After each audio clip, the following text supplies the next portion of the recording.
बाबुल Iran का एक शहर के लोग बुतों की पूजा किया करते थे। वहां आजर नाम का एक आदमी बहुत खूबसूरत बुत बनाया करता था। लोग उसकी बड़ी इज्जत किया करते थे। उसके घराने में एक दिन एक लड़का पैदा हुआ जिसका नाम इब्राहिम रखा गया। बच्चे की परवरिश एक अमीरजादे की हैसियत से होने लगी। बच्चा तेजी से बढ़ने लगा। बचपन से ही उसने अपने घर में मूर्तियों का कारखाना देखना शुरू कर दिया। बच्चा कुछ बड़ा हुआ तो सोचने लगा, यह सब क्या है? लोग इसका क्या करेंगे?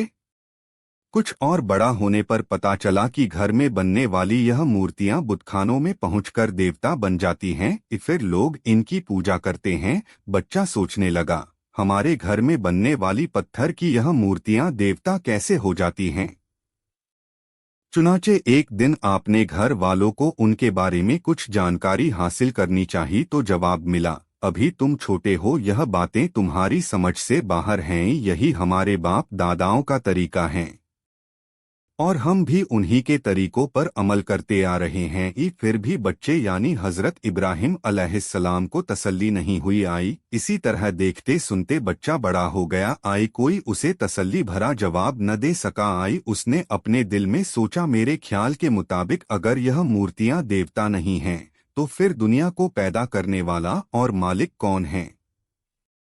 किसकी वजह से ये पूरी कायनात चल रही है? इसी सोच में एक रात हजरत इब्राहिम अलैहिस्सलाम घर से बाहर आए। ऊपर नजर डाली तो आसमान पर एक तारा बड़ा जोरदार रोशनी बिखेरते हुए नजर आया। आप सोचने लगे, क्या यही खुदा हो सकता है? आप अभी कुछ फैसला न कर पाए कि थोड़ी देर बाद चांद निकल आया।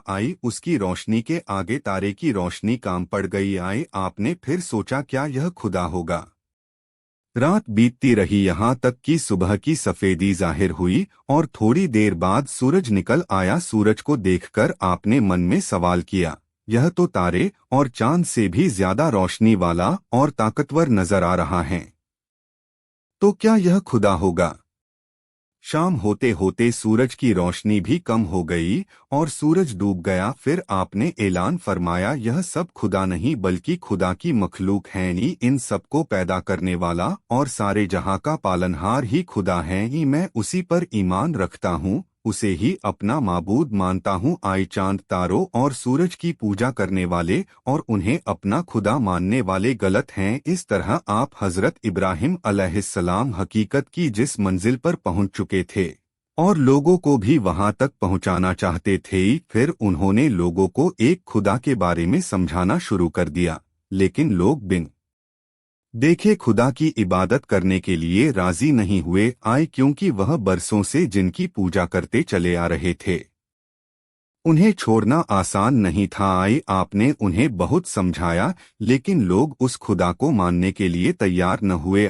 इस बात की वजह से लोगों ने आपके साथ बहुत बुरा बर्ताव किया। यहाँ तक कि इस बात से खफा होकर उस वक्त वहाँ के बादशाह ने आपको आग के दहकते हुए अंगारों में डाल दिया। आग के दहकते अंगारों में डालने के बावजूद आग आपको जला न सकी। क्योंकि आपको खुदा पर पूरा भरोसा था और खुदा ने आपको जलने से बचा लिया। आपने हक की राह में बड़ी बड़ी कुर्बानियां पेश फरमाई हैं। अल्लाह की राह में उसकी रजा के लिए आपने अपना वतन तक छोड़ दिया। आपने अपने चहीते बेटे को अल्लाह राह में कुर्बान करने को तैयार हो गए। लेकिन खुदा का करिश्मा ऐसा था कि ऐसा होने नहीं दिया। इसी करिश्मे की याद में आज बकरा ईद का त्योहार मनाया जाता है। अल्लाह पाक ने आपको हर इम्तिहान में कामयाबी और दुनिया व आखिरत की सुखरूई बख्शी। आपको खुदा की और से पैगंबर का दर्जा दिया गया।